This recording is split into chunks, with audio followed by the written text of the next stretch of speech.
Bismillahirrahmanirrahim. Class 10 subject physics, unit number 11, sound. Today is our topic sound wave. Okay, sound. Sound is produced when a object is vibrate. Then we can say that sound is produced. So sound is produced by a vibrating body. It travels in the medium from one place to another in the form of a compressional waves. In other words, we can say that sound is a form of energy that travels in the form of waves through from one place to another. Due to the vibration of bodies, the air around them also vibrates, and the air vibration produce sensation of sound in our ears. For example, a sound is produced due to the vibration of its strings. Our voice results from the vibration of our vocal cords. Human heartbeats and vibrations of the other organs like lungs also produces sound waves. Doctor uses stethoscope to hear this sound. Now we will discuss about sound is produced by a vibrating bodies. So in school laboratories we use a device called a tuning fork to produce a particular sound.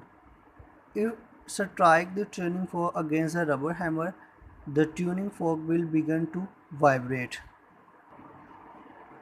like this. A rubber hammer will be struck with the tuning fork. When the tuning fork will vibrate like this, it prongs vibrate its main position like this. We can hear the sound produced by tuning fork by bringing it near our ear. We can also feel the vibrations by the slightly touches one of its prong of the vibrating tuning fork with a plastic ball suspended from a thread like this. There is a thread and a table tennis ball. When we bring a vibrating tuning fork near to it, we can feel that it will be a move like this. So touch the ball gently with the prong of a vibrating tuning fork. The tuning fork will push the ball because of its vibrations. Now if we dip the vibrating tuning fork into the glass of water, we can feel that there will be a splash of a water in a glass. Because of its vibration will vibrate the surface of water, and water will be a splashed. Now we will discuss sound requires material medium for its propagation. So unlike light waves, which are the electromagnetic in nature and can also pass through the vacuum, sound waves require some material for their propagation. This can be proved by a bell jar apparatus. The bell jar is placed on a platform of a vacuum pump. So here is the diagram of a bell jar apparatus. In this apparatus we can see that a electric bell is suspended in the bell jar with the help of two wires connected to a power supply. By switching on the power supply, electric bell will begin to ring. We can hear the sound of the bell. Now start pumping out air from the bell jar means to the vacuum pump. The sound of the bell start becoming more and more feeble and eventually dies out. Although the bell is still ringing, when we put the air back to the jar, we can hear the sound of the bell again. From this activity, we conclude that the sound wave only uh, travel propagate in the presence of air or any other medium.